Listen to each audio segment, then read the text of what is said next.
করো নেকি মনে করে, যদি নেকির উদ্দেশ্যে আমি নবী আমার থেকে বেশি বেশি করার তোমরা চেষ্টা করো, তাহলে জেনে রাখো ফালাইসা মিন্নি, সে কিন্তু আমার উম্মত হইতে পারে না। হাদিসটা কেন বললাম? এই জন্য আমি বললাম, কয়েকটা কথা এখানে লুকিয়ে আছে। তার মধ্যে একটা কথা আমি এই জন্য বললাম যে সেই সাহাবায়ে কেরাম কেমন ছিলেন। তারা তো মানুষ, যে তারা কসম খেয়েছিলেন সারা জীবন রোজা করব, রোজা ছাড়বো না, কিন্তু নবীর তালিকাতে এটা নাই। কারণ যে শরীরটাকে আরাম দিতে হবে, তোমার উপরে তোমার বিবির হক আছে, তোমার উপরে তোমার বাচ্চার হক আছে, তোমার উপরে তোমার মেহমানের হক আছে। সমস্ত হককে বাদ দিয়ে তুমি এক আল্লাহর ইবাদত করো, এরকম ইবাদত তোমার আল্লাহ কবুল করবেন না। ভাইরে, তারা কেমন সাহাবী ছিলেন যে জীবন ভর রোজা রাখবো বলে তারা কসম খেয়েছেন। আর আজকে আমরা মুসলমান এক মাস রোজা যেটা আল্লাহ ফরজ করেছেন, এই এক মাস আমরা রোজা রাখতে পারি না। খুব আর একটু আগে চলেন, একটা মহিলার কথা শুনেন। আল্লাহ নবীর জামানাতে সাফওয়ান বিন মুআত্তাল রাদিয়াল্লাহু তাআলা আনহু একজন সাহাবী। ভালো করে শুনবেন হাদিসটা। সাফওয়ান বিন মুআত্তাল রাদিয়াল্লাহু তাআলা আনহু একজন সাহাবী। ওর স্ত্রী নিজের স্বামীর ওপরে কেস করতে চলে গেছেন নবীর দরবারে, শেকায়ত নিয়ে চলে গেছেন। আমার স্বামী আমাকে কাপড় দেয় না, খেতে দেয় না, এই জন্য নয়। কিসের কেস করতে গেছেন ভাই, মায়েরা খালারা শুনেন। সেই মহিলা ভালো করে পর্দাশীলা হয়ে নবীর দরবারে চলে গেছেন। সেটাই হলো আদালত, সেটাই হলো কোর্ট, সেটাই হলো থানা, সব কিছু নবীর দরবারে তখন হইতো। নবীর দরবারে চলে গেলেন। আজকে যেমন বসে বসে জালসা শুনছেন, সাহাবায়ে কেরামের দল বসে আছেন, আল্লাহ রসুল বসে আছেন মজলিসে, ওই মজলিসে ওই মহিলার স্বামী সাফওয়ান বিন মুআত্তাল রাদিয়াল্লাহু তাআলা আনহু উনিও বসে আছেন। এবার সেই মহিলা মজলিসে গেলেন, সালাম কালাম করলেন। এবার বলছেন, আল্লাহ, আমি আমার স্বামীর শেকায়ত নিয়ে এসেছি, আর ও তো এই মজলিসে বসে আছেন, আর নবীর সামনে যে আমি তার শেকায়ত করব, তো কেমন করে করব? নিজের স্বামীর শেকায়ত করব, নিজের স্বামীর ওপরে কেস করব, আর আমার স্বামী তো সাফওয়ান এখানে বসে আছে, কি করব? কিন্তু সেই মহিলা বলছেন, না, কেস করতে এসেছি তো কেস করব, পরে যা হবে দেখা হবে। এবার কি বলছেন সেই মহিলা? আল্লাহর নবী গো, আমার স্বামী সাফওয়ান বিন মুআত্তাল গো, দয়ার নবী, এই আপনার পঞ্জরে বসে আছেন, এটা হলো আমার স্বামী সাফওয়ান বিন মুআত্তাল। নবী গো, আমি তার ব্যাপারে 3খানা শিকায়ত নিয়ে এসেছি, 3খানা আমি কেস করতে এসেছি গো নবীজি। এবার সেই মহিলা বলছেন, 1 নম্বর হলো নবী গো, আমি যখন নামাজ পড়ি, নামাজের হালাতে আমার স্বামী আমাকে মারে, নামাজের হালাতে আমাকে ফাইট মারে, নামাজের হালাতে আমাকে কিল মারে, নামাজের হালাতে আমাকে ঘোষা মারে, আর বলে, বিবি রে, নামাজ পড়তে হবে না, নামাজ ছেড়ে দে, তুই নামাজ ছেড়ে দে। আমাকে নামাজ পড়িতে দেয় না, নামাজের হালাতে আমাকে মারে, আর বলে, বিবি রে, নামাজ ছেড়ে দে। 2 নম্বরে নবী গো, আমি যখন রোজা রাখি, দিনের বেলাতে আমার মুখে খাজুর দিয়ে, আমার মুখে পানি দিয়ে, আমার মুখে ছাতর দিয়ে, আমার মুখে রুটি দিয়ে, কিংবা আমার হাত খানাকে ধরে বিছানার দিকে টানতে টানতে নিয়ে চলে যায়, আর যাওয়ার পর আমার সাথে সহবাস করে আমার রোজাটাকে ভেঙে দেয়। আমাকে বলে, বিবি রে, তোকে রোজা রাখতে হবে না, রোজা ছেড়ে দে, বিবি রে, রোজা ছেড়ে দে, তোকে রোজা রাখতে হবে না। 2 নম্বরে নবী গো, আমি যখন রোজা রাখি, আমার স্বামী আমার রোজাটাকে ভেঙে দেয়। 3 নম্বরে নবী গো, আমার স্বামী সাফওয়ান বিন মুআত্তাল ফজরের নামাজ পড়েন যখন সূর্য উঠে যায়, সূর্য ওঠার আগে ফজরের নামাজ পড়েন না, যখন সূর্য উঠে যায় তখন ফজরের নামাজ পড়েন।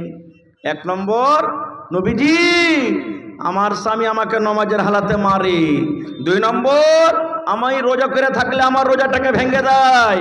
3 নম্বর, আমার স্বামী ফজরের নামাজ পড়ে যখন সূর্যটা উঠে যায়। সুবহানাল্লাহ। এবার তার স্বামী কিন্তু শুনলেন, নবীজি বলছেন, হারে বাবা সাফওয়ান, তোমার স্ত্রী তোমার ব্যাপারে 3খান কেস করেছে, শিকায়ত করেছে, এই কথাগুলো মিথ্যা না সত্য বলো তো? এই বর্তমান যুগের যদি আমরা মুসলমান হইতাম তো কি বলতাম জানেন?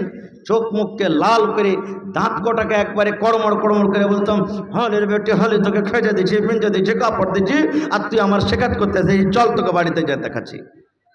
কত রাখতাম তারপরে। কিন্তু রে সুবহানাল্লাহ, যার সিনাতে কোরআন, সেই সাহাবী বলছেন, ইয়া রাসূলুল্লাহ, আল্লাহর নবী গো, আমার স্ত্রী আমার ব্যাপারে যা কিছু বলেছেন গো নবীজি সব সত্য বলেছেন, একটাও মিথ্যা নয় গো নবীজি, একটাও মিথ্যা নয়। এবার নবীজি বললেন, সাফওয়ান ব্যাপার কি বুঝতে পারলাম না, নমাজ তো আল্লাহর একটা ইবাদত, নমাজের হালাতে তোমার বিবিকে কেন মারো রে বাবা? নমাজ আল্লাহর ইবাদত, আল্লাহর বান্দেগি করে আল্লাহ রাব্বুল আলামিন নৈকট্য লাভ করার জন্য তোমার স্ত্রী নমাজ পড়ে, তাহলে নমাজের হালাতে তুমি কেন মারো? নমাজের হালাতে মারতে হয় না, তুমি কেন তোমার বিবিকে মারো? এবার সাফওয়ান বিন মুআত্তাল বললেন, ইয়া রাসূলুল্লাহি, আল্লাহর নবী গো, আমি কেন মারি তাইলে দয়া করে শুনেন গো নবীজি। আমি একটা গরিব মানুষ, মাঠে কাম কাজ করতে চলে যাই গো নবীজি। আমি সারাদিন মাঠে কাম কাজ করে এবার সন্ধ্যাবেলাতে যখন বাড়িতে আসি, বাড়িতে আসার পর আমার স্ত্রী আমার জন্য খাবার দিয়ে দেয়, আমার জন্য বিছানটাকে রেডি করে দেয়, তারপরে নামাজ পড়তে শুরু করেন গো নবীজি। আমার বিবি নামাজে কত লম্বা লম্বা তেলাওয়াত করেন গো নবীজি, একটু দয়া করে শুনেন।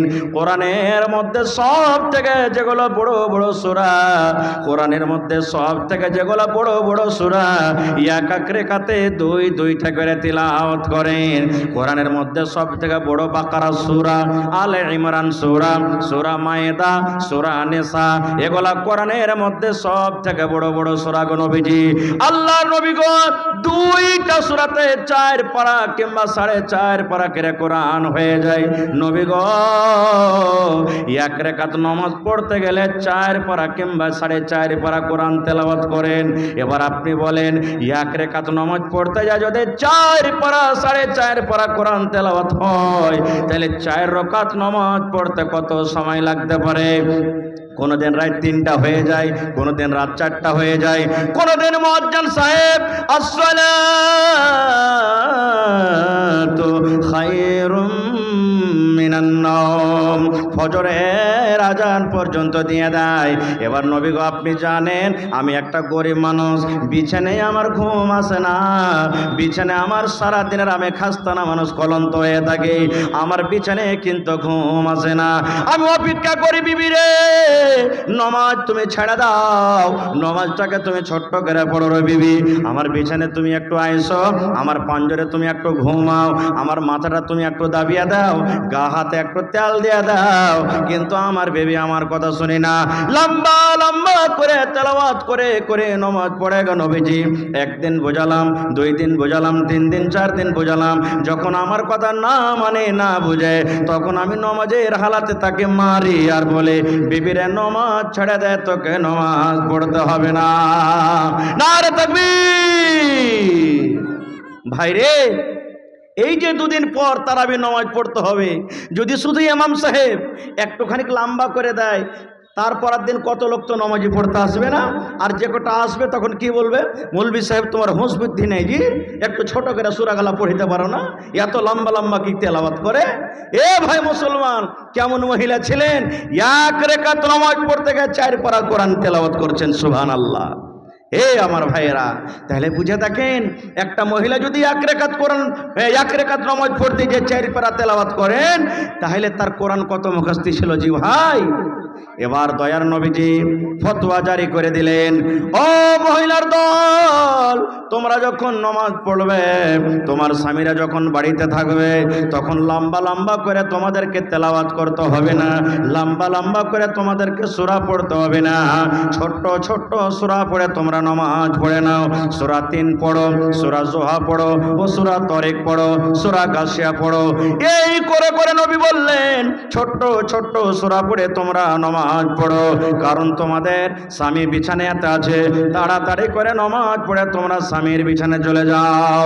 দয়া রাসূল বললেন, বাবারে 1 নম্বর জানতে পারলাম তোমার স্ত্রী নামাজে লম্বা লম্বা তেলাওয়াত করে, যার কারণে তুমি মারো। তাহলে বলো বাবারে, তোমার বিবি যখন রোজা রাখে, তার রোজাটা কেন তুমি ভেঙে দাও?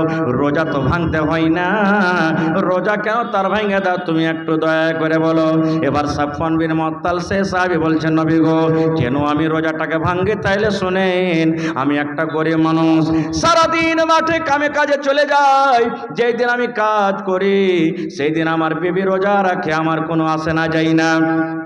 এক মাস রোজা রাখে ভালো কথা, আমি যেদিন বাড়িতে থাকি না সেই দিন আমার স্ত্রী নফল রোজা করে আমি বাধা দিই না, কারণ সেদিন আমি বাড়িতে থাকি না, রোজা করছে ভালো কথা। কিন্তু নবী গো, যেই দিন আমি মাঠে কাম কাজ করতে যাই না, বাড়িতে আমি যেদিন থাকি সেই দিনও কিন্তু আমার বিবিটা রোজা করে, নফল রোজা করে। আমার বিবিকে আমি বলি, বিবি রে নমাজ ছেড়ে দে রে বিবি, আজকে তুই রোজা ছেড়ে দে রে বিবি, আমি বাড়িতে আছি। কিন্তু নবী গো, আমার বিবি আমার কথা শুনে না, আমার কথা মানে না, রোজা চালিয়ে যায়, রোজা চালিয়ে যায়, রোজা রেখে যায়। আমি একদিন বললাম, দুই দিন বললাম, আমার কথা যখন না মানে না শুনে, তখন আমি তাকে হাত খানটাকে ধরে আমি টানতে টানতে বিছানের দিকে নিয়ে চলে যাই এবং তার সাথে আমি সহবাস করে তার রোজাটাকে আমি ভেঙে দিই। কিংবা আমার কথা যখন না মানে তার মুখে আমি পানি দিয়ে দিই, কিংবা ছাতু দিয়ে দিই, কিংবা খাজর দিয়ে দিই, আর তার রোজাটাকে আমি ভেঙে দিই। দয়ার নবী গো, আপনি বলেন তো, আমি একটা জোয়ান মানুষ, নিজের জৈনব ক্ষুধাকে মিটার জন্য বিবিকে বলে, বিবি রে রোজা ছেড়ে দে, কিন্তু আমার বিবি আমার কথা শুনে না। নবী গো, আমার বিবি আমার চোখের সামনে ঘুরে, আমি নিজের জৈনব ক্ষুধাকে কন্ট্রোল করতে পারি না। নবী গো, আমি একটা জোয়ান মানুষ, আমার বিবি আমার সামনে চোখে ঘোরাফেরা করে, সামনে উঠা বসা করে, আমার বিবিকে দেখে বিবির দিকে আমার টান হয়ে যায়, আমার মনটা জেগে যায়। আমার বিবিকে আমি ভালো করে বুঝিয়ে বললাম, বিবি রে আজকে তুই রোজাটাকে ভেঙে দে, আমি বাড়িতে আছি। কিন্তু আমার বিবি যখন আমার কথা না মানে, আমার বিবি যখন আমার কথা না শুনে, আমার বিবি যখন আমার কথা শুনে রোজা না ভাঙে, তখন আমি জাবরান তার রোজাটাকে আমি ভেঙে দিই। দয়ার নবী ফতোয়া দিয়ে দিলেন। এ আমার মায়েরা, খালারা শোনেন, মা বোনেরা শোনেন, নবী যে ফতোয়া দিয়ে দিলেন, মহিলারে তোমরা শুনে নাও, যখন তোমার স্বামীরা বাড়িতে থাকবে আর তোমার যদি নফল রোজা রাখার যদি ইচ্ছা হয়, তাহলে স্বামীর কাছে পারমিশন নিয়ে নাও, স্বামীর কাছে ইজাজত নিয়ে নাও। তোমার স্বামী যদি বলে, ও হালেমার মা, জায়েদার মা, তুমি রোজা রাখো, রোজা রাখবে। আর যদি তোমার স্বামী বলে, না আজকে আমি বাড়িতে আছি, তোমাকে রোজা রাখতে হবে না, নবী বলেছেন স্বামীর বিনা ইজাজতে খবরদার, খবরদার তুমি নফল রোজা রাখবে না। নারে তাকবীর। কেন হাদিসটা বললাম? এই জন্য বললাম কে মা, সেই মহিলারা কেমন ছিলেন যে সারা জীবন রোজা চালিয়ে গেছেন, একদিনে কলন্ত হয়নি। আর মা, আপনি কেমন মুসলমান, কেমন আল্লাহওয়ালি মহিলা, যে এক মাস আল্লাহ তাবারক ওয়া তাআলা যে রোজা দিয়েছেন, এই রোজাটাকে আপনি এলাকা আপনি কাটিয়ে দিলেন, রোজাটাকে আপনি রাখতে পারেন না। বলবেন মৌলানা, রোজা না রাখলে কি গুনাহ আছে, কি ক্ষতি আছে? আপনারা বলেন তো, ইমাম সাহেব যখন মসজিদে দাঁড় হয়ে খুতবা দেন, ওই যেই জিনিসটার উপরে দাঁড় হয়ে খুতবা দেন, ওকে আমরা কি বলি বলেন তো? যে লকড়ি, যে কাঠের উপরে দাঁড় হয়ে খুতবা দেন, ওটার নাম কি? হায়রে আল্লাহ, মুখে খানি টেনে ভরা আছে নাকি যে ভাই? মিম্বার বলি না আমরা? কি বলি? জোরে বলেন, একটু কথা বলেন, আরো জোরে বলেন। মিম্বার বলি। নবীজি একদিন জুমার দিনে খুতবা দেওয়ার জন্য মিম্বারে চাপছেন। আচ্ছা ভাই বলেন তো, মিম্বারে তিনটা ধাপি আছে না চারটে? মিম্বারে যে ধাপি আছে তিনটা না চারটে? হায় আল্লাহ, মিম্বারে জানেন না কয়টা ধাপি আছে? জুমার নামাজ পড়েন না আপনারা? মিম্বারে কয়টা ধাপি আছে ভাই? তিনটা ধাপি আছে। দয়ার নবী একদিন মিম্বারে খুতবা দেওয়ার জন্য চাপছেন। প্রথম সিঁড়িতে নবী পা দিলেন, জোর করে পড়লেন আমিন। আমিন শব্দের মানে আল্লাহ তুমি কবুল করে নাও, আল্লাহ তুমি কবুল করো। যখন আমরা দোয়া করি, আল্লাহ অমুকের মা মারা গেছে, আল্লাহ তুমি জান্নাত দিও, মানে আমিন মানে তুমি আল্লাহ কবুল করো। আল্লাহ তাকে তুমি মুসিবত দিয়েছো, মুসিবত তুমি দূর করো, তখন পড়ি আমিন, আমিন মানে আল্লাহ তুমি কবুল করো। দয়ার নবী খুতবা দেওয়ার জন্য জুমার দিনে একদিন নবী যে মিম্বারে দাঁড় হবেন, প্রথম সিঁড়িতে নবী পা দিলেন, জোর করে পড়লেন আমিন। সাহাবায়ে কেরামেরাও শুনলেন আমিনের কথাটা। দ্বিতীয় সিঁড়িতে যখন নবীজি পা দিলেন, তখন আবার জোর করে পড়লেন আমিন, আমিন মানে আল্লাহ তুমি কবুল করো। তিন নম্বর ধাপিতে যখন নবীজি পা দিলেন, তখন জোর করে পড়লেন আমিন, আমিন মানে তুমি আল্লাহ কবুল করো। প্রথম সিঁড়িতে পা দিলেন আমিন, দ্বিতীয় সিঁড়িতে পা দিলেন আমিন, তৃতীয় সিঁড়িতে পা দিলেন আমিন। খুতবা শেষ, খুতবা শেষ। নামাজের শেষে সাহাবায়ে কেরাম নবীকে বলছেন, নবীজি আজকে আপনাকে একটা নতুন কাজ করতে দেখলাম। নবীজি বললেন, কি রে বাবা, কি নতুন কাজ করেছি? তো বলছেন, হুজুর আপনি যে আজকে যখন মিম্বারে যখন চাপলেন, তো 3 ধাপিতে পা দিলেন, তো 3 বার আপনি আমিন পড়লেন। এখানে তো কোনো লোককে দোয়া করতে দেখতে পাইনি, এখানে তো ওরকম কোনো লোক নাই যে দোয়া করেছেন আপনি আমিন বললেন। আমার ভাইয়েরা শোনেন, আল্লাহর নবী বললেন, সাহাবীরে ও আমার উম্মতেরা তোমরা শুনে নাও, আমি যখন 3 বার 3 ধাপিতে পা দিলাম তখন পড়লাম জোর করে আমিন আমিন আমিন, মানে আল্লাহ তুমি কবুল করো। আমি যখন প্রথম ধাপিতে পা দিলাম, আল্লাহ রাব্বুল আমিনের ফেরেশতা জিবরিল আমিন আমার কাছে এলেন।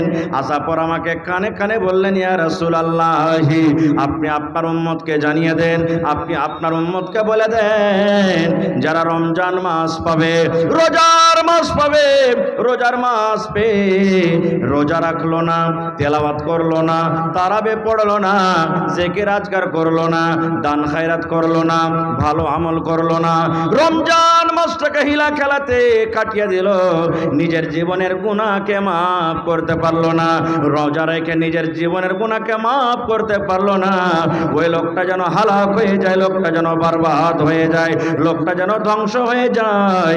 নবী বললেন, তখন আমি পড়লাম আমিন আমিন, মানে আল্লাহ তুমি কবুল করো। এই মুসলমান, আজকে আমি দোয়া করলে 50-50 দোয়া কবুল হইতো পারে, নাও পারে।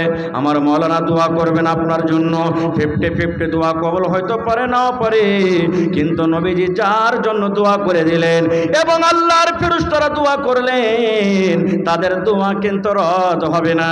তাহলে ভাইরে, যারা রমজান মাস পেল, দিনের বেলাতে ভালো, শরীর স্বাস্থ্য ভালো, রোজা রাখলো না, খেয়ে খেয়ে কাটালো, ওই লোকটার ব্যাপারে নবী যে 1400 বছর আগে বদদোয়া করেছেন জিবরিল আমিন, তার জন্য বদদোয়া করেছেন, লোকটা যেন হালাক হয়ে যায়, লোকটা যেন ধ্বংস হয়ে যায়, লোকটা যেন বরবাদ হয়ে যায়। ভাই, বলার মেলায় কথা আছে এই রোজা সম্পর্কে। রোজাটা একটা এমন বিষয়, যদি 2-3 ঘন্টা ওয়াজ করা যায় তো রোজাটার ফজিলত বয়ান করে শেষ করা যাবে না। ভাইরে, এই রোজাটা হলো পাক পবিত্র মাস, 12 মাসের মধ্যে সব থেকে উত্তম আফজাল মাস হলো রমজানের মাস। আর রমজানের মাসের মধ্যে একটা রাত এমন আছে, সুবহানাল্লাহ, যে রাতটাতে ইবাদত বান্দেগি করতে গেলে 83 বছর 4 মাস ইবাদত করে যা নেকি পাওয়া যাবে, আল্লাহ তাবারাক ওয়া তাআলা একটা রাতে অতখানি নেকি দান করবেন। সেই রাতটার নাম কি বলেন তো আপনারা? রাতটার নাম কি? আরো জোরে বলেন। শবে কদর। রাতটার নাম কি? শব মানে রাত, কদর মানে ইজ্জত, ইজ্জতের রাত, সম্মানের রাত। আল্লাহ নিজে বলছেন, ইন্না আনজালনাহু ফি লাইলাতিল কদর ওয়া মা আদরাকা মা লাইলাতুল কদর লাইলাতুল কদরি খায়রুম মিন আলফ শাহর। আল্লাহ বলেন, দুনিয়ার মানুষ রে, আমি আমার পাক পবিত্র কোরআন আমি আল্লাহ শবে কদরে নাজিল করেছি। হে নবী, আপনি কি জানেন শবে কদর কি হয়? শবে কদর কাকে বলে? আল্লাহ নিজে উত্তর দিয়ে বলেন, লাইলাতুল কদর খায়রুম মিন আলফ শাহর। শবে কদর হলো 1000 মাস থেকে উত্তম। শবে কদরের মেলায় কথা আছে, আমি ওদিকে যাব না, তবে একটা জিনিস আপনাদেরকে বলি ভাই, শবে কদর করবেন। এখন তো শবে কদরে জাগবে কারা? ওই ছোট ছোট মাসুম বাচ্চা বাচ্চিরা, যারকে হয়তো এখনো গুনাহ লেখা হয় না, গুনাহ করতে গেলে গুনাহ লেখা হয় না তাদের রেজিস্টারে, ওরাই জাগবে। আর যারা গুনার বোঝা নিয়ে রাতের বেলাতে ঘুমাইবে, এরা কিন্তু শবে কদর জাগবে না। খুব আল্লাহ নবীর স্ত্রী মা আয়েশা রাদিয়াল্লাহু তাআলা আনহা নবীকে বলছেন, হুজুর, আমি যদি শবে কদর পেইনি, তাহলে শবে কদর পেতে গেলে কি দোয়াটা পড়বো? কোনোদিন কোনো মাওলানাকে জিজ্ঞাসা করেছেন? না। আল্লাহর নবী বললেন, আয়েশা রে, শবে কদর যখন তুমি জাগবে, যদি তুমি শবে কদর পেয়ে নাও, তাহলে তোমাকে এই দোয়াটা পড়তে হবে, আয়েশা, আল্লাহুম্মা ইন্নাকা আফুন তুহিব্বুল আফওয়া ফাফু আন্নি। আল্লাহুম্মা, এ আল্লাহ, ইন্নাকা আফুন, তুমি মাফ করনে वाला, তুমি ক্ষমা করনে वाला। আল্লাহুম্মা ইন্নাকা আফুন তুহিব্বুল আফওয়া, আল্লাহ যাকে তুমি মাফ করো, যাকে তুমি ক্ষমা করো, তাকে তুমি ভালোবাসো। ফাফু আন্নি, আল্লাহ তুমি আমাকে ক্ষমা করে দাও। আল্লাহ তুমি আমাকে ক্ষমা করে দাও। আল্লাহ নবী বলেছেন, মান সামা রমজানা ঈমানান ওয়া ইহতিসাবান গফিরা লাহু মা তাকাদ্দামা মিন যামবিহি। আল্লাহ রাসূল বলেছেন, উম্মত রে, দুটা উদ্দেশ্যতে যারা রোজা রাখবে, রাসূল বলেছেন তার জীবনের যত ছোট ছোট গুনাহ হয়েছে এই রোজা রাখার কারণে আল্লাহ তার জীবনের ছোট গুনাহকে মাফ করে দেবেন। কি দুটা উদ্দেশ্য? দয়ার নবী বলেছেন, মান সামা রমজানা ঈমানা, যারা ইয়াকিন মনে করে, বিশ্বাস মনে করে রোজা রাখবে, আল্লাহ রোজা ফরজ করেছেন, রোজা রাখতে হবে, রোজা ছেড়ে দিলে গুনাহগার হয়ে যাব। এক নম্বরে কি ঈমান বলে, ওয়া ইহতিসাবান, দুই নম্বরে নেকির আশাতে, নেকির খেয়ালেতে। আল্লাহ তুমি রোজা ফরজ করেছো, এই রোজা রাখতে গেলে আল্লাহ তুমি নেকি দান করিও, আল্লাহ তুমি নেকি দিবে। এই দুটা নিয়াতে যারা রোজা করবে, নবী বলেছেন, উম্মত তোমার জীবনের যত ছোট ছোট গুনাহ হয়েছে সমস্ত গুনাহকে আল্লাহ তোমার এই রোজা রাখার কারণে আল্লাহ মাফ করে দেবেন। কিন্তু না, কত ভাই রোজা করছেন কি আশাতে জানেন? ভোর রাতে তো ভাত খেয়ে নিলে, সাহারি খেয়ে নিলে, এবার স্ত্রীকে বলবে, আরে আব্দুল্লাহর মা আমি ঘুমিয়ে গেল বা মাঠে কামে কাজে চলে গেল, দেখবি কেউ যদি দাওয়াত টাওয়াত করতে আসে, ইফতারি জাফর টাফর দিতে আসে, তা আমাকে বলবি 8টার সময়তে যখন বিছান থেকে উঠলো বা বাড়ি যখন ঢুকলো তখন বলবে কেউ জাফর টাফর দিয়েছে নাকি রে? তো বলছে হ্যাঁ দিয়েছে জি, ওই মোড়ল জাফর দিয়ে গেছে। ঠিক আছে, তাহলে তো রোজা করতে হবে। ও তখন রোজা করবে কি জাফর খাওয়ার বাহানাতে। আর যদি বলে যে না জি জাফর টাফর দেয়নি, ঘোড়ার ডিম অত কষ্ট করে খেয়ে থাকবে, লিয়ে যা বাড়িতে গোড়া পানি আছে দেখে এলি। এরকম রোজা তো আল্লাহ কাজ দিবে না, এরকম রোজা আল্লাহর দরবারে কবুল হবে না ভাই। এরকম রোজার আল্লাহর তাবারক ওয়া তাআলার দরবারে কোনো কাম নাই ভাই। আর একটা মশলা শুনেলেন, ফতুয়া দিতে আসিনি মশলার কথা। আজকে আমরা বাড়িতে ঘুগনি মুড়ি উমুক তুমুক সব করছি। দয়ার রাসূল বলেছেন, উম্মত যখন তুমি ইফতার করবে তখন তুমি বিসমিল্লাহ বলে ইফতার করবে। কি পড়বেন? কি দোয়াটা পড়বেন? একটু জোরে বলেন। মেলায় লোক বলে আল্লাহুম্মা লাকা সুমতু ওয়া আলা রিজকিকা আফতারতু। আমার শাইখ ভালোভাবে আপনারাকে ইনশাআল্লাহ পরে বুঝিয়ে দেবেন। এই যে দোয়াটা আমরা পড়ি, মুহাদ্দিসিনে কেরাম বলছেন এটা সহি দোয়া নয়। ইফতারি করার সময় এই দোয়াটা বলা চলবে না। খো আল্লাহুম্মা লাকা সুমতু ওয়া আলা রিজকিকা আফতারতু, এটা জায়েজ হাদিস। কি পড়বেন? শুধু বিসমিল্লাহ। কি খেয়ে ইফতার করবেন? একটা খাজুর খাবেন। কি খাবেন? জোরে বলেন। হায় রে আল্লাহ, এগুলা তো দিয়াড়া মনে হয় লয় নাকি? দিয়াড়ের মানুষ নাকি এগুলো? হ্যাঁ, হায় আল্লাহ, কথা কেন কহে না এরাজি? সুবহানাল্লাহ। ভাইরে বিসমিল্লাহ বলে ইফতার করবেন আর খাজুর খাবেন বাড়িতে। তারপরে ভাত রুটি চানা মুড়ি যা আছে খুব খান, কিন্তু প্রথমে যেটা আপনি ইফতার করবেন বিসমিল্লাহ বলে খাজুর খাবেন। এবার বলবেন হাজি মাওলানা খাজুর যদি না পাই? রাসূল বলেছেন, উম্মত রে, খাজুর যদি তুমি না পাও তোমার কলে পানি আছে রে উম্মত, বিসমিল্লাহ বলে তুমি এক ঢোক পানি খেয়ে নাও। আর তারপর তোমার বাড়িতে যা আনাজ আছে সেগুলো তুমি খাও। এবার একটা খাজুর খেলেন, তারপরে আপনি এক ঢোক পানি পান করলেন। এবার নবী বলেছেন তোমাকে এই দোয়া পড়তে হবে, যাহাবাজ জামাউ ওয়া বাতাল্লাতিল ওয়ারুক ওয়া সাবাতাল আজরু ইনশাআল্লাহ। এই দোয়া আপনাকে পড়তে হবে ভাইরে। আজকে আমরা মুসলমান দেখবেন কত লোক ইফতারি যদি জাফর দেয়, ইফতারি যখন করতে যাবে ভাইরে কত লোককে দেখবেন বাড়ি থেকেও একটা খাজুর বেঁধে যাবে, চড়া বেঁধে যাবে। ওকে জিজ্ঞাসা করা হয়েছে, হারে ভাই এরকম না করছিস? কইছে মৌলভী সাহেব অত খ্যাপা লয় আমি যে সারাদিন না খেয়ে সুখে সুখে রোজা করবো, আর সন্ধ্যেবেলাতে ও একটা জাফর দিয়ে রোজাটা দিয়ে চলে আসবো। ও নিজের বাড়ির একটা খাজুর লেজা রোজা খুলবে, তারপর তো যে জাফর দিয়েছে তখন ওর বাড়ির খানা খাবে। এরে ভাই এটা ভুল। আল্লাহ রাসূল সাল্লাল্লাহু আলাইহি ওয়াসাল্লাম বলেছেন, এরে আমার উম্মতরা তোমরা শুনে নাও, যেই রোজাদারকে ইফতার করালো নবী বলেছেন, উম্মত রে তুমি সারা দিন রোজা রাখলে, তুমি না খেয়ে সারা দিন রোজা রেখেছো, তুমি রোজা রেখে যা মজুরি পাবে আল্লাহ তোমাকে দিবেন। এবং তুমি যার বাড়িতে দাওয়াত করতে গেছো, যার বাড়িতে ইফতারি করতে গেছো, ইফতার করায় আল্লাহ তাকে যা নেকি দাওয়ার দিবেন, আল্লাহ কাহরের নেকি কাহকে কেটে দিবেন না। কাহরিন নেকি আল্লাহ কাহকে কেটে দিবেন না। খো তুমি রোজা রেখেছো, তুমি নেকি পাবে। উই ইফতারি করালে উই নেকি পাবে। কাহরিন রোজা যে কেটে আল্লাহ তাবারাক ওয়া তাআলা কাহাকে দিয়ে দিবেন, এরকম ভাবে কিন্তু হবে না। আর একটা খুব সুন্দর মজা শুনলেন রে ভাই। আল্লাহ রাসূল সাল্লাল্লাহু আলাইহি ওয়াসাল্লাম বলেছেন, কুল্লু আমাল ইবনে আদম লাহু ইল্লা সাওম ফাইন্নাহু লি ওয়া আনা আজজি বিহি।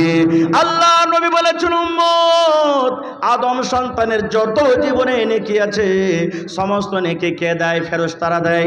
আজ দান করবেন 5 টাকা, আল্লাহ নেকি ভেঙে দিয়েছেন ফেরেশতারে। আব্দুল্লাহ যদি দান করে 1000 টাকা, তুমি এতটি নেকি দিয়ে দিবে। হালেমা যদি 500 টাকা দান করে এতটি নেকি দিয়ে দিবে। এ আল্লাহ ফেরেশতারা আমার আব্দুর রহমান যদি নামাজ পড়ে এতখানি নেকি দিয়ে দিবে। হজ করতে গেলে এতখানি নেকি দিয়ে দিবে। যাকাত দিতে গেলে এতখানি নেকি দিয়ে দিবে। মা বাবার খিদমত করতে গেলে এতখানি নেকি দিয়ে দিবে। কিন্তু আল্লাহ রাব্বুল আমিন যখন রোজাটাকে কত ভালোবাসেন রে ভাই, এই পাক পবিত্র রোজাকে আল্লাহ কত ভালোবাসেন। যখন আপনি রোজাটা রাখবেন, রোজাটা রাখার সময়তে আল্লাহ ফেরেশতাকে বলবেন, ফেরেশতা রে তোমরা বেঁধে আমার রোজাদারকে নেকি দিবে রে। এই রোজা দেওয়ার আমার বান্দা, আমি তাদেরকে বদলা দিব। কত দিব আমি আল্লাহ জানি। খবরদার আমার রোজাদারের বদলা তোমরা দিবে না, রোজাদারের নেকি তোমরা লিখবে না। ফাইন্নাহু লি ওয়া আনা আজজি বিহি। রোজা হলো আমার জন্য, আর আমি আল্লাহ রাব্বুল আমিন তার বদলা দান করব। নারে তাকবীর। ভাই মেলায় কথা আছে, আমি ওদিকে যাব না। আমার পিছনে আরো বক্তা আছেন। তবে আজকে যে জালসাটা হচ্ছে ভাই, এই জালসাটা মসজিদের না মাদ্রাসার? জোরে বলেন, মসজিদের না মাদ্রাসার? মাদ্রাসার না মসজিদের? মসজিদের জালসা। বলবেন হাজি মাওলানা মসজিদের জালসা, মসজিদ বানিয়ে কি লাভ আছে, কি পাবো? ভাইরা আমার মাওলানা বসে আছেন, জিজ্ঞাসা করবেন। দয়ার নবী 1400 বছর আগে এলান করে দিয়েছেন, মান বানা লিল্লাহি মসজিদান বানাল্লাহু লাহু বাইতান ফিল জান্নাহ। দয়ার রাসূল বলেছেন, উম্মত যদি আল্লাহ রাব্বুল আমিনকে সন্তুষ্ট করার জন্য, আল্লাহকে রাজি করার জন্য তোমরা যদি এখন ঘর আল্লাহর বানিয়ে দাও, আল্লাহর ইবাদতখানা যদি বানিয়ে দাও, আল্লাহ রাব্বুল আমিন তোমার জন্য জান্নাতের ভিতরে এখন ঘর বানিয়ে দেবেন। আপনারা বলবেন, মাওলানা জি আমি একটা গরিব মানুষ, 5 লাখ দিতে পারবো না, 10 লাখ টাকা দিতে পারবো না। জি মাওলানা একা এখন ঘর বানাইতে পারবো না, 5000 পারবো, 5 টাকা পারবো, 2 টাকা পারবো। এ ভাইরা আমার, আপনার জন্য আল্লাহ রাব্বুল আমিন জান্নাতের ভিতরে এখন ঘর বানিয়ে দেবেন। ইয়ার প্রমাণ মসজিদে নববীর সামনে একটা জায়গা ফাঁকা রয়েছে। নবীজি সাহাবীদেরকে এলান করে দিলেন, সাহাবীরে এই ফাঁকা জায়গা তোমরা খরিদ করে কে মসজিদে লাগাইতে পারবে? এই ফাঁকা জায়গা যদি খরিদ করে তোমরা মসজিদে লাগাইতে পারো, আল্লাহ রাব্বুল আমিন তার বদলাতে জান্নাত তোমাদেরকে দান করবেন। উসমান গনি রাদিয়াল্লাহু তাআলা আনহু আল্লাহ নবীর একজন সাহাবী দাঁড় হয়ে গেলেন, ইয়া রাসূলুল্লাহ, আল্লাহর নবী গো, আমি এই জমিনটাকে যত টাকা লাগবে খরিদ করে আমি মসজিদে লাগিয়ে দিলাম গো নবীজি। নবী বললেন, উসমান তোমার জন্য আল্লাহ রাব্বুল আমিন জান্নাতের ভিতরে এখন ঘর বানাবেন। ভাই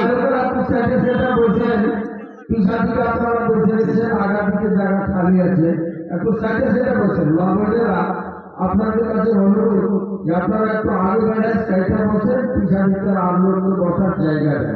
ভাইরা আমার, তাহলে এই মসজিদটা হলো আল্লাহ তাবারাক ওয়া তাআলার কত প্রিয় জায়গা, কত ভালোবাসা জায়গা। আল্লাহ রাসূল সাল্লাল্লাহু আলাইহি ওয়াসাল্লাম বলেছেন, জমিনের ওপরে, এই জমিনের ওপরে দয়ার নবী বলেছেন, আল্লাহ রাব্বুল আলামিনের নিকটে সব থেকে নোংরা খারাপ জায়গা হলো বাজার, আর আল্লাহর নিকটে রব্বুল আলামিনের নিকটে সব থেকে উত্তম ভালো জায়গা হলো মসজিদ। সব থেকে উত্তম ভালো জায়গা হলো মসজিদ। ভাই আমার, তাহলে সেই মসজিদের জন্য কোন এমন মা, কোন এমন দাদা, কোন এমন ভাই, কোন এমন বাপজি আছেন 1 কাঠা জমি করতে পারবেন? কোন এমন আল্লাহর বান্দা আছেন 50,000 টাকা দান করতে পারবেন? কোন এমন বান্দা আছেন 1 লাখ টাকা দান করতে পারবেন? গত রাত্রে হরিশ্চন্দ্রপুরে জালসা ছিল ভাই, একটা লোক মসজিদের জালসা টাইলস লাগাবে 1.5 লাখ টাকা নগদ দান করে দিলেন একটা লোক। আমার মৌলানা বসে আছেন আমাদের বনালীর পার্শ্বে খড়বাড়িতে একটা মসজিদের জালসা, একটা লোক 7,95,000 টাকা নগদ দান করলেন স্টেজে। সুবহানাল্লাহ। তা আজকে দেখি, আমি এই এলাকাটাতে নতুন এসেছি, জীবনে এলাকা আসেনি ভাই, দেখি কোন আল্লাহর বান্দা আজকে এমন আছেন এই শহরাডাঙ্গিতে কিংবা এলাকাতে একটা লোক মসজিদের জন্য এটা কথা বলবে, মৌলানা যত বালি লাগবে ছাদ পেটটা আমি একাই দান করব। মৌলানা সেটরিং খরচাতে যা টাকা লাগবে আমি একাই দিব। মৌলানা যত গিট্টি লাগবে আমি একাই দিয়ে দিব। মৌলানা যত পকেট সিমেন্ট লাগবে আমি একাই দিয়ে দিব। দেখি কোন এমন এরকম আল্লাহর বান্দা আছে, মেলায় জালসাতে হয়, মসজিদের ছাদ হবে, মৌলানা জি সেটরিং খরচা আমি একাই দিয়ে দিলাম, মৌলানা জি সিমেন্ট খরচা আমি একাই দিয়ে দিলাম, মৌলানা জি বালু খরচা আমি একাই দিয়ে দিলাম। আজকে দেখি আমার কোন মা, খালা, দাদি, নানি, ভাই কেউ এমন আছেন এলাকার মধ্যে? 10টা লোক, বেশি আমি চাহাবো না, এক গাড়ি কেরা বালু, 100 সেফটি কেরা বালু, 10টা লোক 100 সেফটি কেরা গিট্টি দান করবেন, ইনশাল্লাহ আপনার ছাদ হয়ে যাবে।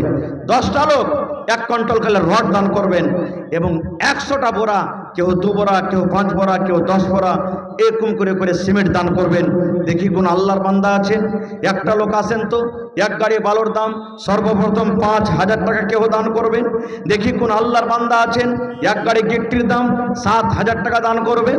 দেখি কোন আল্লাহর বান্দা আছেন এমন আজকে জালসাতে 1 কুইন্টাল রডের দাম 8,000 টাকা দান করবেন।